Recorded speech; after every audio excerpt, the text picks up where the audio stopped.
Halo semuanya, saya Kartika Dewi. Saya akan membawakan topik Fintech 2.0 di sesi keempat bagian kedua ini. Di era 2.0, masyarakat mulai bertransaksi dengan Amazon dan Google. Mereka mencari barang yang diinginkan melalui Amazon dan melalui Google. Pada saat itu, web yang terkenal adalah eBay. Bahkan tingkat kepercayaan masyarakat terhadap Amazon dan Google lebih besar ketimbang kepercayaan mereka terhadap bank. Hal ini memunculkan perusahaan baru startup seperti peer-to-peer lending, di mana perusahaan tersebut bisa mengakomodasi data keuangan, peminjaman online, dan pembayaran uang.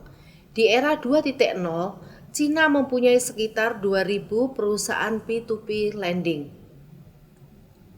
Di mana dengan perusahaan P2P lending ini, masyarakat bisa saling meminjam dan memberikan dana pinjaman melalui platform.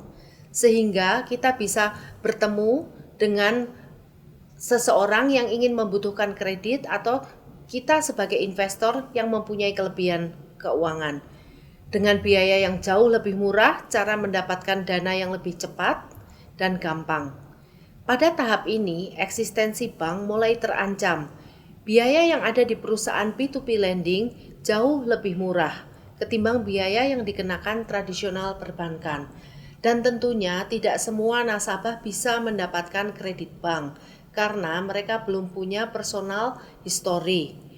Biasanya yang menggunakan P2P lending ini adalah anak muda atau perusahaan startup, di mana perusahaan startup belum punya transaksi yang jelas dan belum punya pencatatan keuangan yang jelas, sehingga sangat sulit untuk mendapatkan modal pinjaman dari perbankan.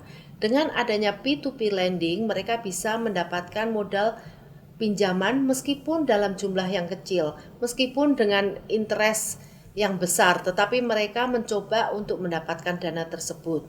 Dan biasanya berhasil mendapatkan pinjaman dari P2P lending ini. Bila perusahaan startup tersebut dikelola dengan baik, nantinya akan menjadi perusahaan yang besar dan akhirnya bisa menggunakan kredit dari perbankan juga. Di Indonesia sendiri, sesuai data dari OJK, Otoritas Jasa Keuangan per November 2019, masih ada 64 penduduk Indonesia yang tidak tersentuh oleh bank. Artinya mereka tidak menggunakan layanan perbankan. Belum merasakan pelayanan perbankan seperti apa. Mereka belum bisa mengirim uang, mereka belum bisa menggunakan akses internet. Sehingga besarnya persentasi orang yang belum berbanking ini menjadi opportunity bagi perusahaan P2P lending atau crowdfunding dalam mengisi ceruk pasar yang belum tersentuh oleh bank. Tentunya kita harus berpikiran positif mengenai kehadiran P2P lending ini dan crowdfunding.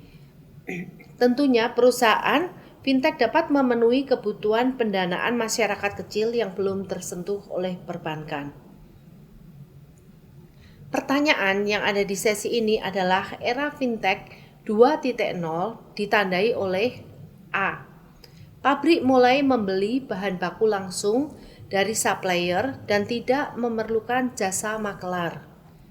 B. Masyarakat sangat berhati-hati menggunakan internet. C.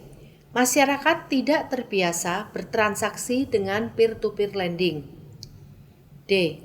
Masyarakat mulai terbiasa bertransaksi melalui platform di e-commerce di internet. Silahkan dipilih jawaban yang sesuai dan kita bertemu lagi di sesi selanjutnya mengenai Fintech 3.0. Sekian dan terima kasih.